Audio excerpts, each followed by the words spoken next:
Howdy, this is Bruce. It's January 12th, 2024.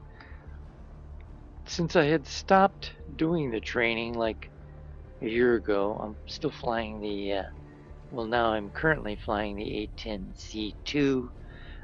The first half of this training I had done with the older A10, and when I got to the bombs, I got frustrated about a year ago and stopped doing the training, which was stupid, and instead was flying around Nevada and having a lot of fun just trying to become one with the aircraft and feel comfortable in it. So I want to get back and redo all this training with the A10-2. And also, I learned an important tip that I had been running the bitrate way too slow for these videos that I'm posting. In OBS Studio, it showed a bitrate of 2500 as a default, probably. Come to find out, that's what was causing the very blocky and blurry videos when I was moving my head very quickly and the views were moving very quickly. I needed to boost that bit rate to 40,000, if you can believe it, which is what gamers use. They actually go up maybe even higher than that. That should give a very good quality to the videos. So I'm going to create new videos for the A10C2, and we're going to start with the startup. So we'll go ahead and jump into this. And I keep messing this up, so I've done it so many times, I should be able to, there we are, we're centered. I should be able to go ahead and get this one right. So we're at Batumi to do the training, so we can disregard the radio setup and the altimeter setup, and let's get going. Good morning. In this mission, we will practice the startup procedure for the A10C. There's a lot to cover, so feel free to take a break by pressing the pause key at any point. It will be important for you to follow my instructions to the letter. Do not jump ahead and start mashing buttons and throwing switches.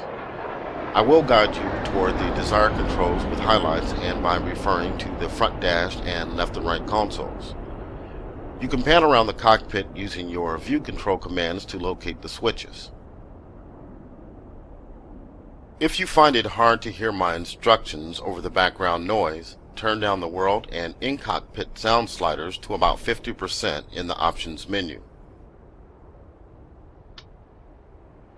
Let's do it. As described in the flight manual, a pre-flight check is normally performed prior to startup to ensure the aircraft is configured properly. However, for the purposes of this lesson, we'll begin the startup sequence with the aircraft's initial configuration set as it would be at the start of all missions. The startup procedure will consist of initiating electrical power, starting the APU, followed by the left and right engines, and finally powering up and preparing all essential avionics. Press the spacebar key when you are ready to begin. Definitely ready. First, set the battery switch on the electrical panel on the right side console to power. This will provide power to the DC buses and the APU. Follow the highlight at the bottom right corner of the screen to locate the switch. True. Left click. Good. Now set the inverter switch on the same panel to standby. This will allow AC power to be supplied to numerous aircraft instruments. It will also provide power to the engine igniters. Right click. With electrical power now running, we can take a moment to test the caution and warning systems to make sure that we will receive warnings in case something goes wrong during startup. To do this, press and hold the lamp test button on the auxiliary lighting panel on the left console. Take a look around the cockpit while you hold down the button to make sure that all of the caution lights are functional and you can hear an audible warning tone. Yep. Everything looks good. Now let's test the fuel indicator to make sure it's functional and accurate. The fuel indicator is located on the right side of the front dash. When tested, the two needles should point to 3,000 pounds, and the digital totalizer readout should be around 6,000 pounds. On the oxygen regulator panel, Yep. set the supply switch to on and check for oxygen flow to be indicated in the flow window. Press the Oxy-In Test Oxygen Indicator Test button to test the oxygen remaining indicator. Watch the Oxy-Low caution light on the caution lights panel to turn on when the indication falls below 0.5 liters.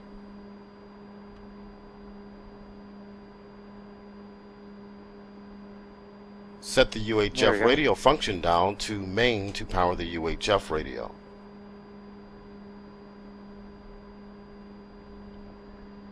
Right click. We are now ready to begin the engine start sequence, but let's first close the canopy to minimize the noise. Click and hold the canopy control switch to lower the canopy, or press left control plus C on the keyboard. Left click. I like to wait until he's done talking. I've had him get confused sometimes and stops the training. Starting the engines will take several minutes and require a few steps. First, we need to provide power to the boost pumps of the left and right wing tanks and left and right fuselage tanks. You will find the 4 switches on the fuel system control panel toward the top of the left console. Set all 4 switches to the up position. Before starting the engines, we need to start the auxiliary power unit, APU, which will generate bleed air used to start the main engines. As you start the APU, be ready to monitor the APU exhaust gas temperature, EGT, and RPM gauges on the engine monitoring instruments EMI panel located on the bottom right of the front dash. Go ahead and set the APU start switch to start. Now let's return to the electrical panel and set the APU generator switch to the power position. This will allow the APU generator to power the aircraft and relieve the battery drain. However, the battery needs to remain on as a backup electrical source. Alright, our APU is pretty much at 100%. While on the electrical panel and in preparation of the engine start sequence, let's also set the left and right AC generators up to power. Once the engines are started, they will begin to turn the AC generators and take over from the APU to provide electrical power. These should go out once the engines are started. Okay, time to crank up the left engine. This is a very simple process initiated simply by moving the left throttle from off to idle or pressing the right Alt plus home keys. This will automatically start fuel flow, use bleed air from the APU to turn the fans, and then ignite the fuel in the combustion chamber. Alright. Oh shit. There we go.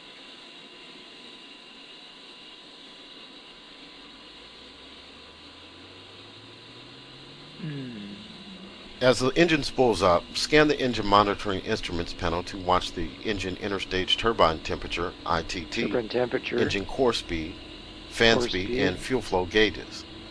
Watch for the core fan RPM to stabilize around 60% when idling on the ground. You will also notice the left hydraulic system's pressure begin to build. This will normalize between 2,800 and 3,350 psi. Once the left engine is running normal and stable, press the spacebar key to proceed. I think the hydraulic pressure is here. It says hydraulic system. This is oil pressure. Anyway, right here, engine start cycle. That will go out. That caution light went out because the left engine was done starting. The APU is flashing because it knows it wants to remind me to turn the APU off, but we're not done with the second engine yet. And press space bar to proceed. I forgot that the last time I tried this video. Here we go. We'll now repeat the process for the right engine. Once again, the engine is started by moving the throttle from off to idle, or in this case, pressing the right control plus home keys. So I just as with the left engine, right throttle monitor forward. the instrumentation as the right engine spools up. Also watch the right hydraulic system pressure to normalize. Once you have both engines running normally at idle power, you can do a flight controls check to test the responsiveness of the controls to stick and rudder input. Test the speed brakes and flaps. Press the spacebar key to proceed once everything checks out. Core RPM, right fan speed, right fuel flow, right oil pressure. Now let's take a look over here. This is the actual hydraulic pressure, and you can see that is, can't see the number down below, looks like 1,000. So that's over 3,000. It's like 300. Can't be 3,000. Sure looks like it's in thousands. I'm not sure. Anyway, our caution light is out for the second engine start. So now we'll head outside. Oh, mama.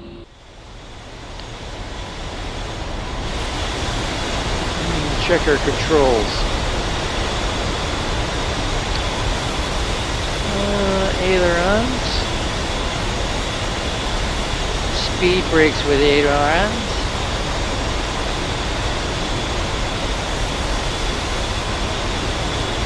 Elevator. Rudders. And flaps. Full flaps. Takeoff flaps.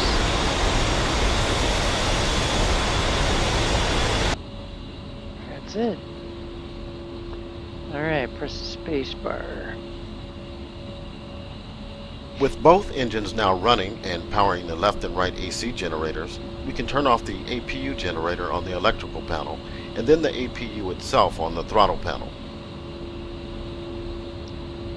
There's the caution light there. Let's turn this off. Very good. And then turn off. Okay, now we'll power up CDU. the control display unit, CDU, and the embedded GPS INS IGI systems.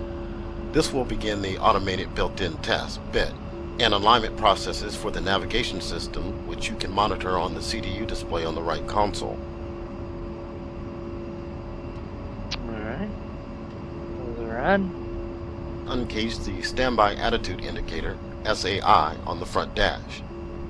To do this, turn the SAI cage knob to the left by rolling your mouse wheel down over the knob. Once uncaged, roll the wheel back to set the SAI aircraft indicator level on the horizon. Did that. Turn on the multifunction color displays, MFCDs. Left. Click twice on the power switch for each display. Alright. While we are waiting for the CDU bit and IGI alignment to complete, we can continue the startup sequence. Turn on the Central Interface Control Unit, CICU, on the Armament HUD Control Panel, AHCP, on the front dash. This will provide essential user interface controls to numerous aircraft systems, including the left and right multifunction color displays, MFCDs. The MFCDs are now on. In a few moments, they will display the Data Transfer System DTS page, which we will use to upload navigation and weapon configuration data saved on the data cartridge from the mission planner. Now, set the Integrated Flight and Fire Control Computer IFFCC switch to the test position. Right-click once. The IFFCC provides weapon release calculations, attitude control, and HUD indication. In test mode, the system will run a series of automated bits, which you can monitor on the HUD. Press the ENT enter button on the upfront controller UFC to initiate the IFFCC bit. This will take approximately 1 minute. While waiting for the IFFCC to undergo the bit and the IGI system to finish aligning, let's set up our flight control systems. Set the left and right yaw and pitch SAS channels on the SAS panel on the left console to on.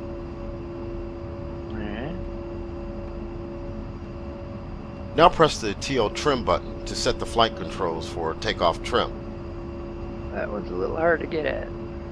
Let's upload data from the data cartridge. Select Load All on the left MFCD by pressing the Option Select button 10. Pull up, pull up. That's during this Altitude, altitude. Alright, let's click this. The DTS will take about away. 15 seconds to transfer the data from the cartridge to the jet. During this time, all the asterisks accompanying each data type on the left side of the displays will disappear. When all the asterisks reappear, the data has been transferred successfully. Once the data is loaded, set the right MFCD to display CDU data by pressing OSB 13. This way you don't have to take your head down to check CDU indication. The IFFCC bit is now complete. As you can see on the HUD, the exit function is currently pointed to by the HUD cursor. Press the Enter key on the UFC to exit this HUD menu. The IFCC is now displaying the ground bit menu on the HUD, where you can run a number of other bits if necessary. To exit out of this menu, press the Select Rocker key on the UFC down repeatedly until the HUD cursor points to exit again. Then press Enter to exit this menu. Got it. The IFFCC is now displaying the main menu on the HUD, where you can set up various indication and weapon release parameters. Let's take the IFFCC out of test mode and set it to on. Right-click the IFFCC switch one more time. Right-click. Let's set the left MFCD to the Tactical Awareness Display TAD page by pressing OSB 15. There we go. Now load up the flight plan. Left-click the steer point switch on the AAP panel to set it to flight plan. This will set the flight route to appear on the TAD display. With our flight and navigation systems ready, we can prepare some of the combat systems for the mission. Set the countermeasure signal processor mode switch on the CMSP panel to standby. For a combat sortie, you may want to review or create some countermeasures programs, but that is for another lesson. Now set the 4 system select switches to on, middle position. Next, set the Joint Tactical Radio System JTRS switch on the AHCP to on. This will provide power to the Situational Awareness data link saddle. Okay, that came aligned. With the IGI aligned, let's select CDU nav mode by pressing OSB 9 on the right MFCD. It's aligned when this says nav ready and it's flashing. Select the EGI as the primary navigation system on the navigation mode select panel. Alright. Next, arm the Enhanced Attitude Control EAC switch on the Low Altitude Safety and Targeting Enhancement LACD panel on the left console. Note this switch is hidden under the throttle, so you may have to shift your view position to see it, but it is still clickable with the mouse. Turn on the radar altimeter. At this point, we are ready to taxi to the runway. Set the anti-skid switch to on. Now turn on the nose wheel steering by pressing the pinky button on the control stick or insert on the keyboard. Click on the yellow handle to arm the ejection seat. And arm the ejection seat. Taxiing out to the runway requires tower permission, so we will end our startup lesson here. Tomorrow you're going up. See you then. And our caution panel is blank. Assuming you did everything right, it should be blank. And that's about it. I hope you found this interesting. And that's it for now.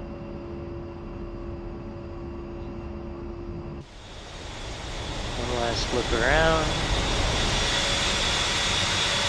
This plane's been through a lot.